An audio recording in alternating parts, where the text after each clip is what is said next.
यज्ञ के आदि में भी झगड़ा हुआ था।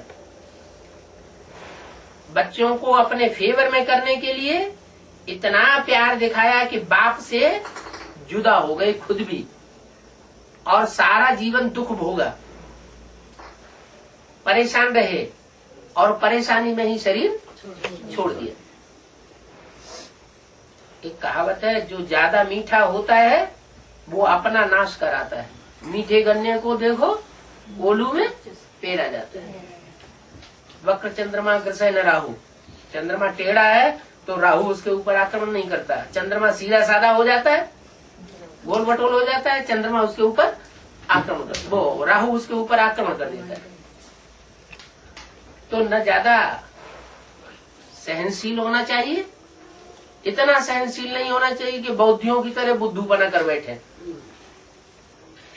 विधर्मियों ने, मुसलमानों ने आक्रमण किया, बीवी बार बच्चों को उठा के ले जाने लगे और उन्होंने हाथ उठा दिए। ये सहनशीलता हुई? अहिंसा परमो धर्म हुआ या कायरता हुई? ऐसे कायरता कहेंगे। जहाँ सहन करना है वहाँ उतना ही सहन करना है, और जहाँ सामना करना है वहाँ सामना करना भी जरूरी है, नहीं तो बच्चे बिगड़ जाएंगे। और वो बच्चे बिगड़ गए। वही परंपरा में जो ब्रह्मा ने परंपरा चलाई, उसी में ब्रह्मा कुमारियां भी चल रही। बाहर से बहुत मीठा मीठा बोलेंगे, और ब्रह्मा कुमार कुमारी बाहर से कोई समझ नहीं सकता कितने मीठे क्यों हैं, और अंदर से एकदम मैले हुए पड़े। अंदर एक और बाहर दूसरा। बाबा कहते हैं ऐसा मेरे नजदीक नहीं आ सकता। नजदीक नहीं आ सकता का मतलब क्या हुआ? मेरे नजदीक माना मैं कौन? शिव। शिव ज्योति बिंदु या शिव कोई प्रैक्टिकल में भी स्वरूप है? प्रैक्टिकल में स्वरूप है, जो मुकर्रर रहते हैं वही शिव का स्वरूप है, प्रैक्टिकल रूप। उस प्रैक्टिकल रूप के नजदीक का मतलब जो संगम युग में स्वर्ग स्थापन होना है, नर से नारायण बनने वाली जो राजाई है, उस राजाई में राधा कृष्ण वाली आत्मा उतनी नजदीक नहीं आ सकती। उनके सारे फॉलोअर्स उतने नजदीक नहीं आ सकते जितने रुद्रमाला के सूर्यवंशी बच्चे नजदीक आ जाए। क्यों नहीं आ सके?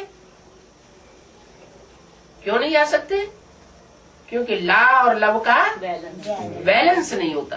कोई कहे शंकर में कहाँ लव का बैलेंस है, वो भी तो लाफुल है। लाफुल ऊपर ऊपर से देखा जाए तो लाफुल है, लेकिन भक्ति मार्ग में जो यादगार है अर्धनारीश्वर की, आधा पुरुष रूप आधा स्त्री रूप, वो काई की यादगार? वो लव और ला के बैलेंस की यादगार है, जिसको अव्यक्त वाणी में कहा गया है बाप दादा का कंबाइंड रूप है। बाप माना राम, दादा माना कृष्ण। बाप और दादा ये दोनों आत्माएं कंबाइंड रूप में एक शरीर के द्वारा पार्ट बजाती है। दादा माना कृष्ण की सोल, माता के रूप में पार्ट बजाती है, और बाप के रूप में पार्ट बजाता है। दोनों का कॉम्बिनेशन जो है वो अर्धनारीश्वर प्रवृत्ति मार्ग का चैतन्य जीता जागता पुतला कहा जाता है। तो अब समझ में आया कि ब्रह्मा को इतनी भुजाएं क्यों हो जाती है, इतने सहयोगी क्यों बन जाते हैं, और शंकर और विष्णु को इतने सहयोगी नहीं बनते। क्या कारण बताया? वो लव ही लव, ऊपर से दिखावा ही दिखावा, अंदर से चाहे घुल रहे हो, चाहे मर रहे हो, चाहे अंदर से जान निकल रही हो, लेकिन बाहर से दिखावा करना, तो ये आत्मा का घात नहीं हुआ? अपनी जीव घात हुआ ना। आत्मा ने अंदर से दुख भोगा, बाहर से दूसरों को सुख दिया, तो ना उनका सुख होना संपन्न हो सकता है जिनको दिया, और ना अपना संपन्न हो सकता है। सही रास्ता क्या है? सहज मिले सो दूध सम, मांग लिया सो पानी और खींच लिया सो खून बराबर।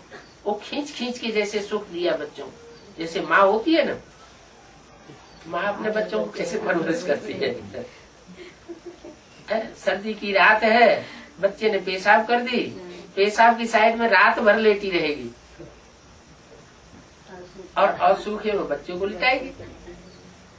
तो ये मातृ वात्सल्य का ये नमूना ये पेश किया शिव बाबा ने ब्रह्मा के द्वारा, और दुनिया को ये दिखाया कि माताएं, भारतीय परंपरा में खास माताओं का ये रूप होता है कि बचपन है तो बाप के अधीन है, शादी हो जाती तो पति के अधीन है, पति ने खुदा न खास्ता शरीर छोड़ दिया तो जो बड़े बड़े बच्चे होते हैं वो अपनी हेकड़ी दिखाते हैं, उनके अधीन रहती है। जहाँ तक वर्षे की बात है, बच्ची को वर्षा मिलता नहीं, अभी मिलने लगा है क्योंकि जब से शिव बाबा आए हैं तो बच्चियों को भी वर्षा मिलने लगा। उससे पहले 2500 साल का भी बच्चियों को वर्षा भारतीय परंपरा में नहीं मिलता, हकदार नहीं होती थी, बाप से वर्षा नहीं मिलता था। बच्ची बड़ी हुई, पत्नी बनी, सारी प्रॉपर्टी का पति हकदार, पत्नी हकदार नहीं, कहने के लिए अर्धांगिनी। उसके बाद जब बच्चे होते हैं, पति न हो, शरीर छोड़ दे, तो सारी प्रॉपर्टी के बच्चे हकदार, माँ को कोई हिस्सा नहीं। ऐसा क्यों? जब माँ इतना सहन करती है तो ऐसा क्यों? ये सहन करती है या मोह के वशीभूत होकर के सहन करती है? तो मोह विकार है या निर्विकार है? मोह सकल व्याधिन कर मूला, जो जितने भी व्याधियां हैं, बीमारियां हैं, उन सब का मूल है मोह। इसलिए अव्यक्तवाणी में बोला है कि माताएं अगर मोह के ऊपर जीत पाले तो समझो वो जीत गई, विजयी हो गई।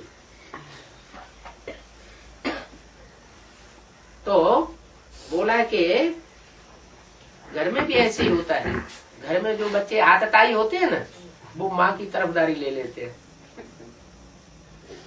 दुष्ट बच्चे हैं ना, बाप तो सहन नहीं करता, धुनाई पिटाई कर देगा, माँ जो है उनको संवर्धन करती है, तो माँ की तरफदारी ले लेते हैं, बाप की तरफदारी नहीं लेते। तो यज्ञ के आदि में भी ऐसे ही हुआ।